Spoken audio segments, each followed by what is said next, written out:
everybody, it's Kira and welcome back to my channel. So today I have a reaction and discussion for Bookmarked Chapter 4 and I'm so excited because this is the first one that I'm actually reacting to. This is a true reaction. I have not seen this one and it's going to be a really interesting one because the topic is real readers and what does that mean? So I'm so excited, guys. You have no idea. So let's get into it. Hello! Hi! Welcome to Bookmarked Chapter 4. Today we are going to be discussing real readers. I am Haley. My channel is Haley on Bookland. You are on it. Hello, welcome. And here are my co-hosts. I'm Hannah. My channel is A Clockwork Reader. And I am Zoe. I am from the channel Read by Zoe. So today's discussion is going to be basically about the misconception that there is such a thing as real readers. I think this is something that comes up. Oh my god, there's an ad playing on my phone. That's very loud. Oh my gosh, we're sponsored today. Sponsored! And they don't even exactly know how our last video started with my phone. Hilarious. But yeah, so we are going to be talking about the fact that people think that there's such a thing as real readers, and people think that certain things don't count as real reading, such as YA, such as audiobooks, such as many lots other of things. Yeah. So I think one of the hills that I will die on is that audiobooks are real reading. It is such an ableist thing to say that they don't count as reading, and I know that that's something that has come up recently, but especially recently for me, audiobooks have been my entire life. That has been all that I've been reading, and it has been so helpful. So I know that you guys listen to audiobooks as well. Yes. Yeah. How do you feel about that? Hannah, you want to go first? I would also die on the same hill. Anytime someone tells me, no, reading an audiobook is listening to it. It doesn't count. I honestly just instantly delete that comment or just wipe it from my mind because it's so wrong. Yeah. It's just so flat out wrong. Audiobooks are reading.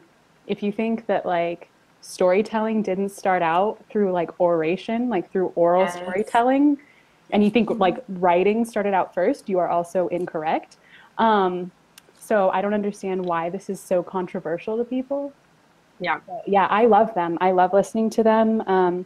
As someone who, especially lately, hasn't felt as motivated to read, audiobooks are just really, really nice for me, and they're really relaxing. They help me with my anxiety. I just think they're wonderful things. So, yeah, I tend to listen to an audiobook while I'm reading because being fully immersed in a story really helps with my anxiety as well. Just being in one world that's not my own, totally all of my senses basically, it helps so much. And I think as long as you're paying attention to the story, as long as it's not just background noise, you're consuming a story. Does it really matter which way you're consuming it? Would you tell someone who is blind and is reading Braille because it's not with their eyes? I feel, again, it's very ableist, and you're consuming words. As long as you're paying attention, you understand what's happening, I think it counts. Someone was also saying, and Jesse mentioned it as well, the fact that people will say that manga, I never know how to say it, I'm really sorry. Yeah. Manga, graphic novels and comics are not considered reading as well by a lot of people, which I personally don't like them, but they're absolutely reading. If you are reading a word, guess what? You're reading. At that note, then newspapers, you're not reading a newspaper. I don't get that. That doesn't make sense to me either. I don't know why there's this idea where you have to put a label on what reading is. There has to be a certain thing that you're reading, a certain number of words that you're consuming in order to be considered a real reader. There has to be literature. You have to be consuming something that is going to better you. Why can't I just read for fun? What a concept. I don't know why that's something that people struggle to understand. Totally agree. So my stance on audiobooks is I like to listen to audiobooks to fall asleep to, but because I fall asleep to them, I like to reread books in audiobook format, because I already know what's happening in the story, and so then, like, I don't feel bad if I fall asleep after only listening to 5 minutes of it, because I kind of already know what's going on in the story. And, like, I struggle sometimes, like, paying attention to audiobooks, so I don't usually read a book in audio format the first time that I read it, just because that's how I read better if I read the words physically. But, like, I love listening to audiobooks, especially in the car. My family takes a lot of family trips where we drive everywhere, and so like this summer we went to Michigan and then we took like a roundabout way to get back. Long story short, but we listened to the audiobooks of Harry Potter's 1 and 2, and we made it like halfway through 3 or something like that. And that was the first time that like my sister had ever read them, was she read the Harry Potter books in audiobook format first. So I love audiobooks. I'm in the same boat as Haley, where like I don't read graphic novels or manga, but like I totally consider it reading. I think when I was younger, like when I was in middle school and early high school, I probably wouldn't have considered it reading, but it's just dumb to not consider it reading. Like, it doesn't make any sense. Like, why would it be reading, you know? It makes no sense to me. We forgot to say what we're currently reading. Oh, we did. I'm sorry. We just went straight into our rant. I got really caught up in We it. probably should back up a little bit. Yeah, we'll let you guys put in questions and tell you what we're reading. This is a very one-sided argument. We're all on the same side. Yeah. So if you have any differing opinions, let us know. I would love to understand where other people are coming from, because I'm very much everything counts. Ha ha ha. Make it all inclusive. But if you have a different opinion, that'd be very interesting. So I'll go first with what I'm reading. So I'm currently reading Spellbook of the Lost and Found by Moira Fowley Doyle, which I believe I was reading last week as well. Spookathon didn't go well. And Neverworld Wake by Marisha Pessel I'm listening to because, interestingly, I finished listening to this, and then I realized that it was only background noise, and I had no clue what happened. So now I'm starting it again. See, which happens. You're going back and you're actually reading. Yeah. So. Yeah, that happens, and I don't think there's any shame in like re-listening to it.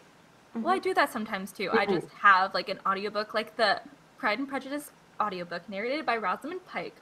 The best audiobook in the entire history of audiobooks. It's so soothing, but I put it on when I'm falling asleep, and so I don't count that as like reading Pride and Prejudice like 1,005 times. I'm just like, oh, that's how I fall asleep. So yeah. Anyway, Hannah, what are you reading? Because I'm the greatest booktuber ever, am not reading anything. An icon. I just haven't felt like reading. I don't feel like listening to an audiobook. I don't feel like reading a graphic novel. I don't feel like reading poetry, reading a novel. Like, I just don't feel like reading. So I'm not reading. I've been rewatching the Harry Potter movies though. So. Ooh. But you still count as a reader even though you're not currently reading. True. I haven't read a book together. I know, I've read like maybe one book this whole month, so. You read fan fiction? That's true. I did read I read like 240K word fan fiction, so it was long. Wow. Was it all Harry Potter? Yes. Oh, have you read? Apparently, there's one that my entire family, except me, has read, and it's Deathly Hallows, I think, from Neville's perspective or something, or like Amazing. if he was the chosen one or something like that. I'll find it. Ooh. I'll let you know. Oh, but but apparently that'd be good. Better, according to my mother and my father, it's better than the actual Deathly Hallows. Oh. Okay, so I did read one fan fiction. Well, I mean, technically it was 3. It was The Hunger Games from Peeta's point of view, and it was the best thing I have ever read as far as fan fiction goes. Like, it was beautiful. I'll try and link it in the description of this video if I can find it. But, like, it was so well done. It wasn't overly cheesy. Like, it was just, it fit right along with The Hunger Games from Katniss's point of view. Like, oh my goodness, it was amazing. And they did all 3 books. Like, I was so impressed. They finished the entire trilogy from Peeta's point of view, and it was the best thing ever. So I will link it if I can find it. They also Okay, I need that. So anyway, Send me that link. Yeah, no, I'll definitely ask Renee. I'm reading 4 books. 2 are the same books that I have been reading for the past 2 weeks because I've been having a lot of trouble getting through books. But I'm slowly getting out of this reading slump, and that's why I'm reading 2 more books. The first one is Chilling Adventures of Sabrina. Still reading this. It's a comic/graphic novel, and I don't really like the art style, but it's creepy, so it adds to the atmosphere. It's a little bit too creepy for my tastes. I like spooky, not creepy. And I'm reading Coraline by Neil Gaiman, which is a children's book, and it's taken me a month to read. And I'm rereading Pride and Prejudice by Jane Austen for the 1,005th time, but I'm actually physically reading it while I'm listening to the Rosamund Pike audiobook because a legend. And I'm annotating this copy. And I'm reading After I Do by Taylor Jenkins Reid. She also wrote Seven Husbands of Evelyn Hugo, which I read this summer. So good. Love that book. I'm really like, so good. this is helping me out of my reading slump. It's helping me out of it. It's like I've read all of her books now. Seven Husbands of Evelyn Hugo is the best. That's my second favorite. Oh, really? Okay. Yeah. I just purchased Maybe in Another Life or something like that because I'm on such a kick with her. It's so easy to read. It's really good for reading slumps. Recommend. You should also read One True Loves. This one's also really good. I'm gonna read all of them. Do it. I'm so excited. Okay. So I can say what I'm currently reading. I will grab it out of my bag here. I am currently rereading Fellowship of the Ring for my Tolkien class, and so I've got a ton of sticky notes. I've been tracking the words hope and then courage and bravery because I have to write a paper on those at the end of the semester. But the orange are all hope and the red is courage or bravery. And the pink is stuff about Gandalf because I have to write a paper on wizards as well. But yeah, so currently rereading this. I am we're at the Council of Elrond is where we're at right now. So I love these books so much. I haven't read the trilogy since 8th grade when I read them the first time. So it's been really cool to go back and reread it. But okay, back to the reaction. But I think we should talk a bit about YA and how I know myself as a reader, and especially with being an English major, the second that I say I'm a big reader and actually as a writer too, the second that I say YA, young adult novels, are what I'm interested in, I'm dismissed. It's like you are pushed aside. Oh, like that's not literature. It's not lofty, blah, blah, blah. And I find that's where a lot of people will complain about BookTube and the fact that quite a few people on BookTube are talking about young adult novels. So people don't think that people are talking about anything of consequence, which is obviously very false. You have amazing books in the YA genre, and well, if you consider YA genre, but like the anything category. else, Category, not the genre category. In like any other category, there are good books, there are bad books. It's the same with fiction, it's the same with literature. There's just so many people that are quick to dismiss YA. I don't know if you guys have had that as well, but that's definitely something I've struggled with. I think all of us have. I think no matter what you read, there will be people who say that it doesn't count, or that you're either like pretentious because you read classics or whatever, or you're too juvenile because you're reading children's books or something like that. And I think as long as you're trying to read widely, as long as you're like trying to, I mean, you don't have to, but personally I love not just sticking to one category. If there's something that interests me, read it. So I know like my dad has read all of the Percy Jackson books, like all of Rick Riordan's books he's read. He's like a 50-something-year-old man, and he still reads in middle grade. So I think it still counts. Just try to delve into other genres, I'd say. But I think definitely there are elitists or judgmental people in every place.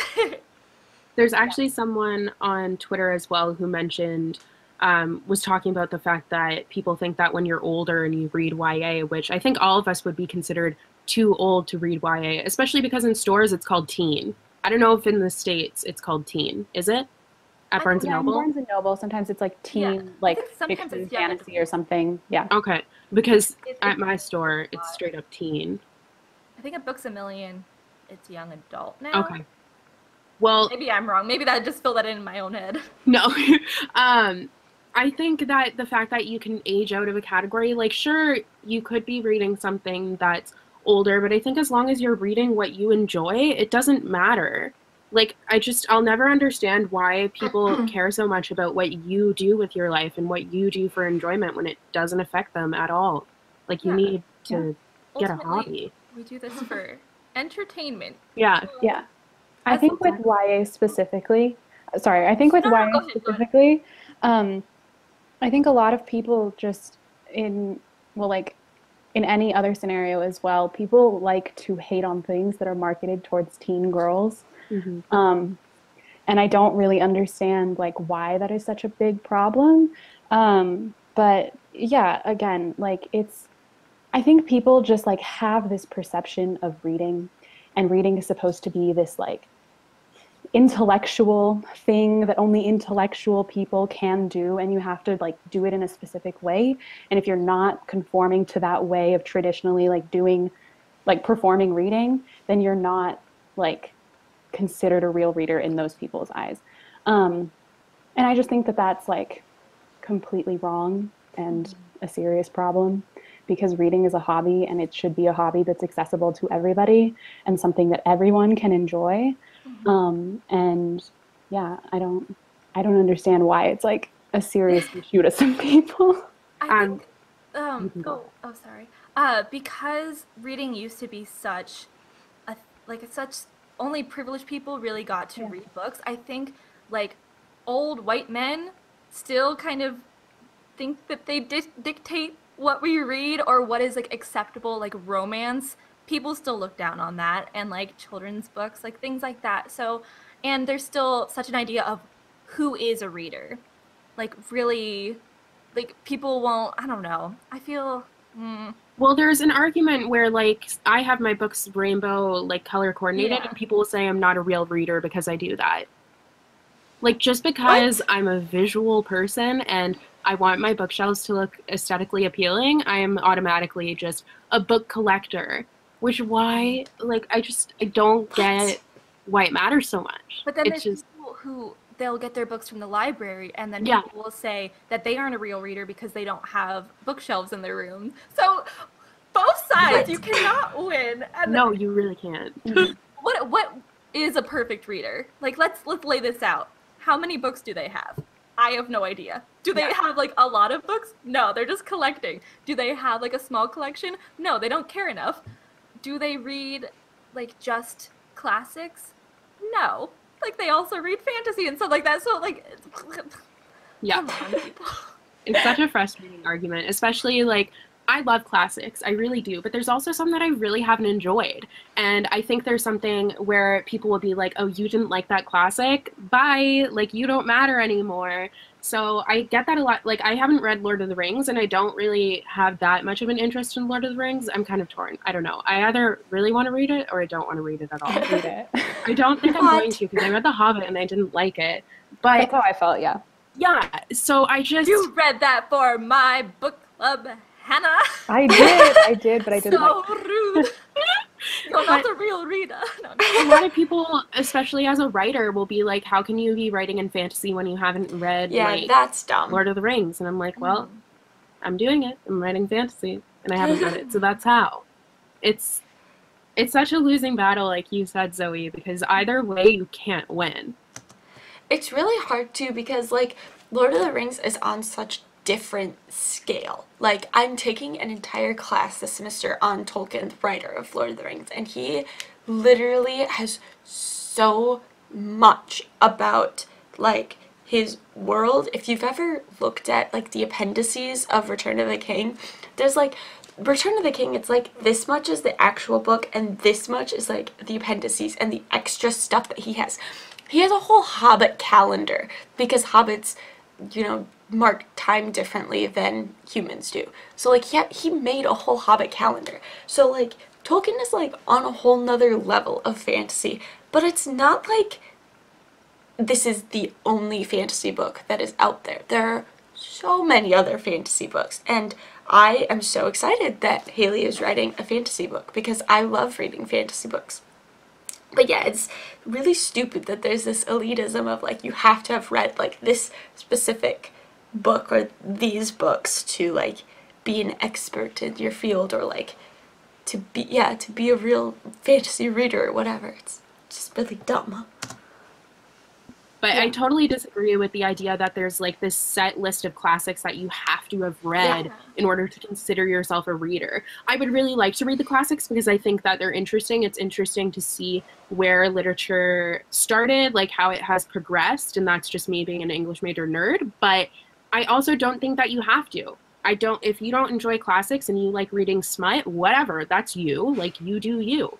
I don't think that there's anything wrong with that. If that's what you enjoy, as long as there's a book in your hands, I don't care. That's all. I think people or a book in your ears. Yes. As long as you're consuming words. It's fine. People make it seem like they're like prerequisites, like it's a course or something, and you have to have read these books before you're allowed like into this like elite club of readers or whatever. And like that's just not what it's like. Like I remember, because like I don't really like Charles Dickens because I read Great Expectations and I hated it in high school. And I remember someone commented on one of my videos. This was in my reading hate comments video. It's one of the ones I read, but someone said like all the books she reads are YA crap and she wants to give Dickens another try. Like, holy hell, he'd be honored or something. And I was like, he should be honored if I wanted to read another one of his books, honestly. Like, yeah, so I don't understand that. Like, I love a lot of classics, but there are going to be a lot of classics that I don't like because they're just not good. Like, you don't have to like them all. And you don't have to read them in order to be a reader. So, yeah. Have you read A Tale of Two Cities? I haven't. I do want to read that That's one. my favorite. That's the only one I've read by him. So I'm like, I read the Christmas Carol too. Yeah, Christmas Carol's good. I had to read Oliver Twist twice, and I enjoyed it. Twice? I had it in 2 classes. Alice in Wonderland like 50 Yes! That's the thing.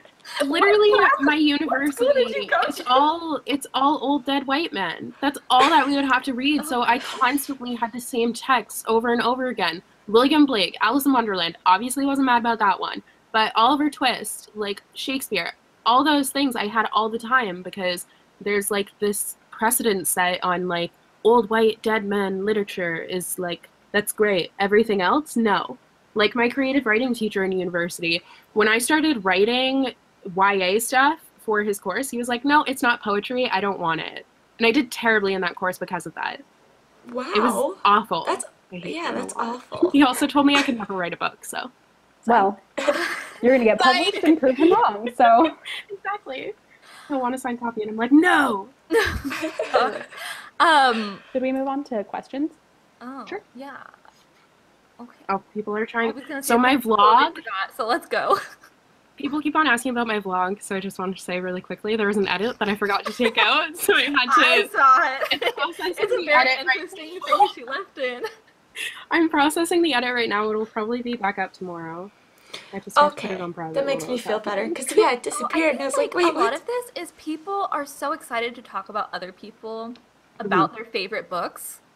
And if people have not read those books, it turns into you haven't read it. Like that, I feel like maybe it's excitement that has turned into judgment. That's what I'm hoping.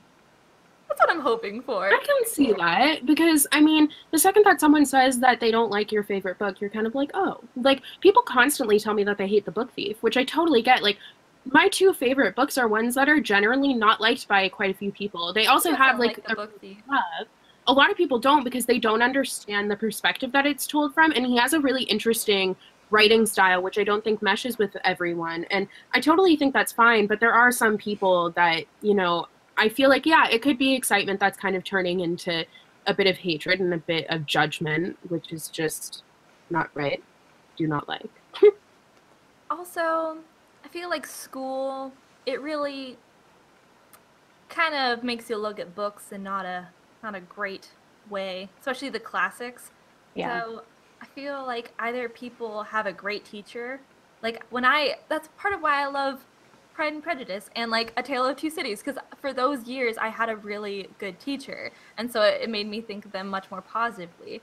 And so I really like them. But I feel like if you have, or maybe you just don't like them, everyone comes to books in a different way.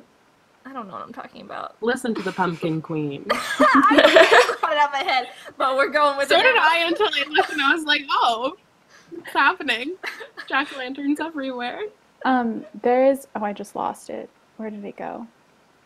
So there's a question in the chat. Lost Girl of Neverland asked, do you feel certain pressure to read new releases? So I was thinking we could like answer that and also talk about like the stigma of like reading new releases versus reading like backlisted books. Yeah. I definitely feel pressure to keep up with new releases, and that's something I've been struggling with, especially recently. In 2018, I've been horrible about it because I've been writing so much. So I haven't really been able to keep up with stuff, especially because September, October, all the publishers are trying to get out all of the books before Christmas. So recently there have been like 20 or so books that have come out. That might be dramatic. I don't really know. There's been a lot of books that have come out that I really want to read, and I just haven't gotten the chance to. So I think there's definitely pressure to keep up with new releases. However, I'm not too bad about it. I kind of just read whatever I'm interested in. I've never really felt like I should be picking a new release or an arc over something that I've had for a while or something that has been out for a while. I kind of just do my thing and don't really care. But I'm the same. I am such a mood reader that like, yes, it doesn't matter. Like, do I feel like reading a book that is like 100 years old right now? Do I feel like reading a book that came out yesterday? Don't know. Ask me like in that moment and I'll tell you like what I feel like reading. But yeah, I don't really feel pressured to read new releases over other books. But there is with like BookTube, at least, I think some general like pressure to be interested in more new releases than I would normally be interested in, if that makes sense. I think it's just because I'm exposed to more books and like I just find out about more books. So then I'm like, oh wait, I want to like read these. Not that like people are like you want to keep up with the trends. Yeah. Well, no, not necessarily. It's just like I'm exposed to so many more new books that like I want to like read all of those, but like I get like distracted by other things. So then like sometimes I'm like, oh, like I wanted to read all these books and now I'm not reading them. And then I like feel that pressure to read them. But for me, it's not really like a keeping up with like the trends thing. Okay. Unless it's like a series and everyone's talking about it in that moment. I'm like, okay, I have to read it now. That's the only time. There's a group of us that are trying to plan a group costume for Halloween. So a bunch of sorry if you hear my phone go off. Talking about it. I'm like, oh, I'm so hyped. But then I'm such a mood reader. So like all these 4 books, none of them came out in 2018. When was the last time I read a new release? I don't even know, but I know I've purchased quite a few of them. And they stay on my shelf until I get around to that mood. But yeah, it doesn't really faze me too much. It doesn't really dictate what I read. It dictates more what I buy. I think that's it. I went back and I looked at my most anticipated books of 2018 video. I think I've read about like a quarter of those. That's always me. Oh my gosh. I haven't looked at it. Like, why did I make that video? I know I'm probably gonna do it for 2019 too. Yeah, it's just it's a fun video to do. I like looking forward to things. Yeah. But then the hype dies before it comes. Actually, this year, I think I've been pretty good with my new releases. I have to go back and watch it, but I think I've read a decent number of them. More so than usual. There's a really good question here on Twitter that I liked a lot. So they don't have a name on Twitter. Drew Sazam. And they said, I'm currently in an English class that is all about YA for teachers. If you were a teacher, what book would you teach to high school students? Ooh. I thought that was a good question. I'm going to say a couple. So The Hate You Give, because I think that's a very, very important read, especially because it's very apropos for the time period. But also, I think The Book Thief is a book that you can learn a lot from. You can learn a lot from the language, and it's just an all-around beautiful story. So those would be my 2. Going on Goodreads. I know. I can never think of any. I'll give you the first thing that's coming to my mind right now is The Astonishing Color of After. Ah, yes. I need to read that book. And I think that book should be taught in schools because it's just so good. Especially with mental health being such a big problem right now, I think that really teaches you a lot, because I feel like, especially in high school, and I mean, even outside of high school, everyone has been touched by suicide in some way, and that's really a book that teaches you a lot about it. It's one of my favorite, if not my favorite, representation of mental illness. Sorry, I just wanted to add that. No, it's okay. I agree with all of those. I adore that book, and I think it has so many important messages. And regard to so many different things too, like obviously mental health and suicide, but the way that it talks about family, the way it talks about identity, I just think it's a fabulous book. My lights just flickered. There's a demon in here. Oh, the pumpkin queen coming for you. Bye. But yeah, that's the one that's coming to my head right now. I was actually last year, I was in a YA class at university, one of the only English classes that I've actually liked at university. And the only one that stuck with me is American Born Chinese by Jean Luan Yang. It's a graphic novel, and it's all about identity and like getting in touch with your culture. And I really enjoyed that. And it stuck with me for a while. And the only one that I can think of that I've read recently, I think, would be Sadie by Courtney Summers. Mostly just seeing how different forms of storytelling can come together. But yeah, I'm trying to think of which ones I would teach. I mean, The Hate U Give is pretty good, like pretty obvious, like it's such a good one, and very relevant. I mean, Harry Potter, just to like put in like the pop culture aspect, and like this is how much a book and a book series can impact people. And then maybe, I don't know, I was kind of thinking Illuminate actually for the like different storytelling ways, just because it's very different way of telling a story through different files and such. I don't know if that would actually be a good book to teach, but at least used as an example of like you can tell a story in many different formats. I just go for YA. I'm proud of these teachers who are going out of the old white men category. My old high school teacher. Oh, sorry. Go ahead. Someone go. Oh my god. My old high school teacher is currently teaching The Hate U Give to her students, so that makes me happy. Nice. I know quite a few are, so I think it's become like a thing. Yeah. I think there was a free teaching pack that came out on Twitter, so I think that's why a lot of them are. But I think it's good. That's wonderful. Oh, okay. This is an interesting question on Twitter. So Pineapple Girl 123 said she didn't start avidly reading until this year, and sometimes feels that she's not a true reader because she missed on so many books. And feels like she has to catch up on all of them. And I can definitely relate to that because I wasn't a reader as a kid. So there's a lot of books that I know you two grew up with, and like a lot of people just readers in general grew up with that I've never read. Like I've never read the series of Unfortunate Events. And there are a lot of, like, even Percy Jackson. I enjoyed Percy Jackson, but I don't think I read it when I was at a time in my life to read it. Like I thought it was good, but I didn't get all the love surrounding it. So I definitely think that's something relatable, but I don't think that doesn't make you a true reader. Like, I guess what we're trying to say in this conversation is that there's no such thing as a real reader. There's no one framework for a reader. You can read whatever you want. Once again, whatever you're consuming words, then you're a reader. Congratulations, you've done it. If you enjoy it, exactly. It doesn't even have to be frequently. Like you can read one book a month, one book a year, but if you loved that experience and you want to do it again, I would call you a reader if you want to be called a reader. You can call yourself whatever you want to be called. No, absolutely. Like I also completely relate to that because like I spent a good majority of my high school years not reading anything.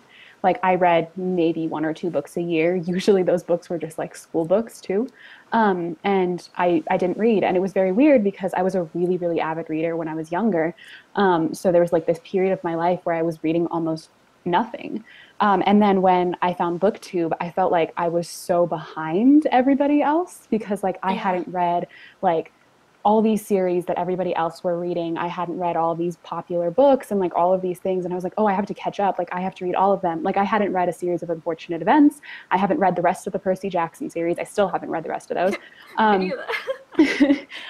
Everything besides the initial series. And yeah, there were so many other series that I had never read. And I spent like that first year of BookTube, I think, doing like a lot of like catch up essentially.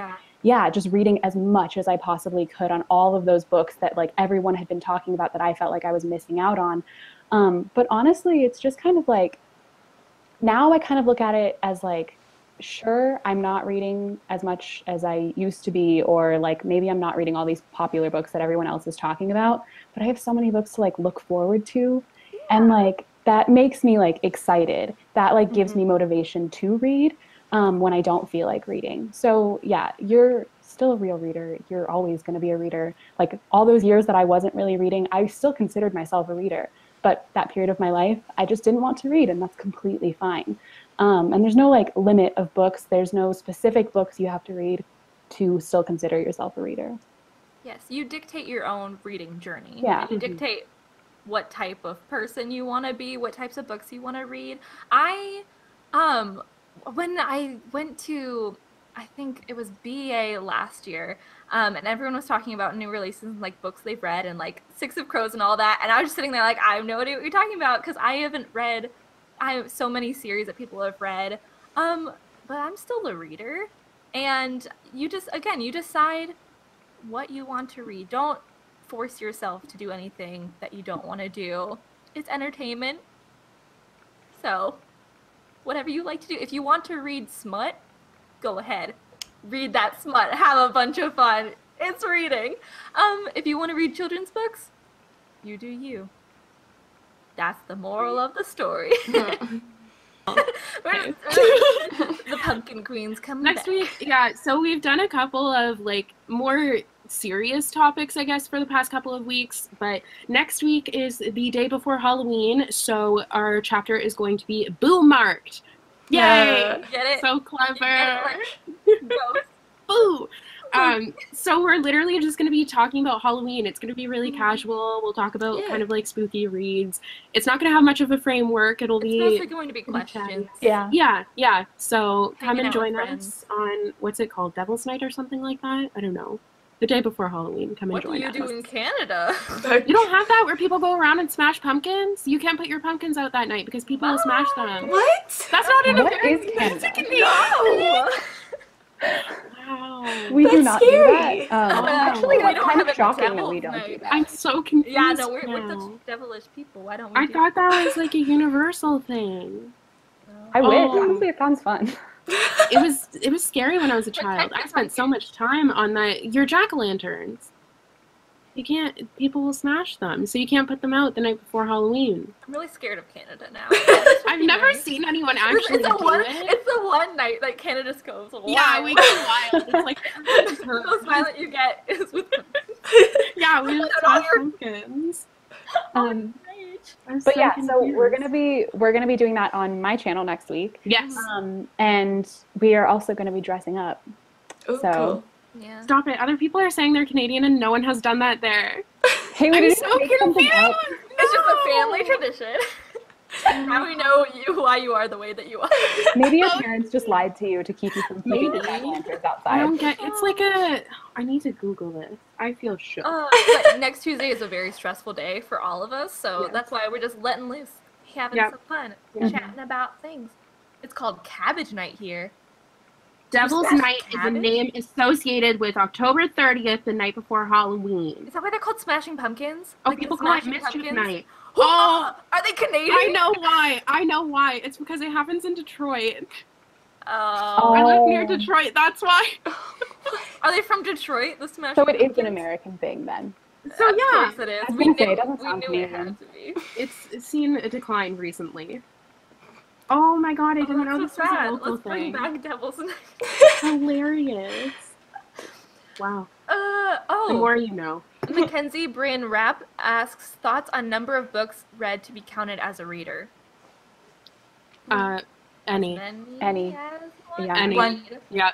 You I read know one it's book, you're a kind of, reader. it's kind of turned into a competition on BookTube and Goodreads and all of Yeah, that. Goodreads to especially. see how many books you can read. I personally, it's a challenge with myself because I always start the year very optimistic. I set my Goodreads reading challenge for like 1,000 books. We're really like 100 books, and then as the year passes, I slowly drop that goal to something more reasonable.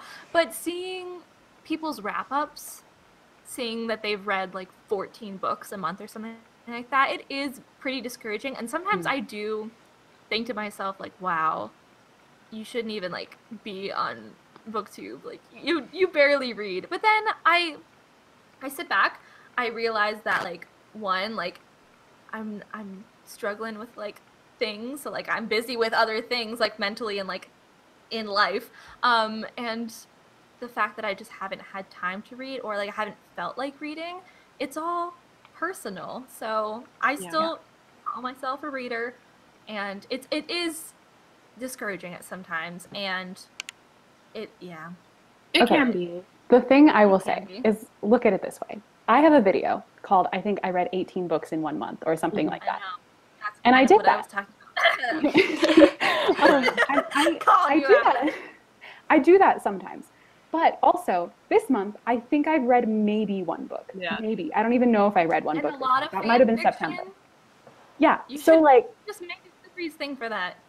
no, but Let's like go. but like think of it that way. Like it's so subjective and it so depends on like for me, like my mood, my mental state, where I'm at in life, like what's going on in my life.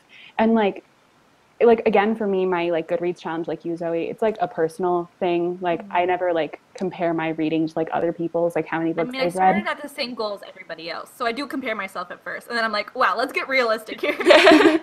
But like don't feel like discouraged by that like I can understand that feeling too but like don't feel discouraged by it because like literally someone who once read 18 books in 1 month also like doesn't feel like reading anything at all and if you consistently read like one book a month you're probably still doing better than I am because like sometimes I'll read a million things sometimes I'll literally read nothing like it's not a competition and if you just don't if you start to like rewire your thinking around that, it becomes so much more enjoyable to just read at whatever pace you have for yourself and not like worry and stress so much about like, am I reading enough to be considered a reader? Yeah, there's a couple of months where I've read 20 books. And Dang, I don't yeah, think I've ever done I don't this. know when that's Wow. happened, but more recently, like in September, I read one book. And I think that's been something this year since I've been writing so much. I've literally cut my reading in half. And that's been something that has been a struggle for me to deal with. Like I set my Goodreads goal for the first time. I've always achieved my Goodreads goal of reading 100 books. This year I set it for reading 12 books, so one a month. I achieved that very quickly, but it still is like tracking. I'm now like 400% done my goal. I still only read like 50 books, and only it's just a personal I read thing. like 20 something. It's like it's a personal thing. Personal. Yeah. I bet you 90% of them are audiobooks though, but that still counts. We talked about that.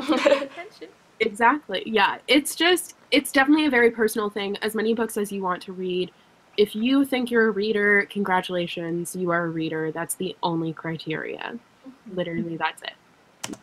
My Goodreads goal is at 50 books. And I've read 50 books at least. But I set it to 50 books last year as well. That was the first time I ever set a Goodreads goal. And I got to like 49. I didn't quite make my goal. But yeah, it's totally a personal thing. Like, I think 50 is a good number. So I just decided to pick it. And I was like, it seems like I could achieve that because there's 52 weeks in a year. So that means like about a book a week, a little less. And so like, I just think it's a good number for me. But I also, again, like, I go through periods where, like, I'll read a bunch in a month, and then sometimes I'll only read, like, 2 books or 3 books, and that's okay. Like, it just, yeah, it totally has to do with what's going on in your life, as well as, like, how much time you want to put into reading, because, like Hannah said, sometimes you just don't feel like reading, and that's okay. So. You don't have to read a certain number of books. You don't have to buy a certain number of books. You don't need to own them. Like, you're a reader if you think that you're a reader. If you are consuming words, you're a reader. Rant over. Huzzah. Mic drop. Oh, we have to talk about our booktuber of the week. Yay. Our booktuber of the week is Jessie from Bowties and Books. They have been doing amazing Halloween reader-inspired skits, and I have watched a bunch of them. So inventive, and I have a lot of fun watching their videos. So we will leave the link down below after the live show, and also we'll tweet out their link. So definitely check out Jessie. A lot of fun, and yeah. So next week we're having Bookmarked, October 30th, 7 p.m. Eastern Standard Time on Hannah's channel, A Clockwork Reader. On Devil's Night, we're gonna be smashing some pumpkins. Honestly, I think I'm gonna get a pumpkin. Let's be honest. And then smash it. Yeah. Just for me. That's how we're gonna start the. So rude. Amazing. Try to like sit on the pumpkin. I'm saying like we're gonna be together. Yeah, I don't know. Yeah. I want to fly. We're all flying to Florida. Yep. Oh my goodness. We're all See gonna you try to smash up. Oh dear. All right. Well, we hope that you guys enjoyed chapter 4. I don't know what happened. Of Bookmarked. We had a lot of fun discussing what real readers are with you and real readers are not. Yes. Everyone. So thank you guys so much for watching. Thank you for asking some questions, and we will see you guys next week. Bye. Alrighty, so that was chapter, what was that, 4? Yes, number 4. That was fun. Again, like they all said, if you call yourself a reader, you're a reader. I'll bring something back that I think Zoe said in one of the early ones. There's not like a board of directors that is like, you have to meet this specific criteria to be a reader. Like, no, you're a reader. So, cool. I love watching them, and the Halloween one is going to be really fun. I will try and get my costume for my reaction. I will work on that. But yeah, so that's it for this video. Thank you guys so much for watching. I hope you enjoyed. If you want to follow me on social media, all my links are in the description as always, as well as all of the links for all the girls and the original live stream will be in the description as well. So thank you again for watching, and I'll see you next time. Bye!